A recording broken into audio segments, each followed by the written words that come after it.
Hello friends, welcome back to my new video guys and my YouTube channel guys. Today friends, we are going to talk about how can we reset internet setting in our Poco phone. Friends, we want to reset guys your Poco phone internet settings. So man, how can you reset? Today I will show you in this video guys. So today video title is how to reset internet setting.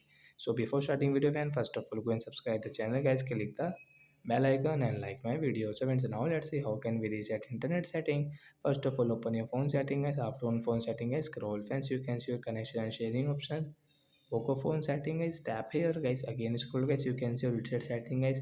Click on guys this reset setting, tap here, and guys you can see your reset setting. Then guys your internet setting will reset from here.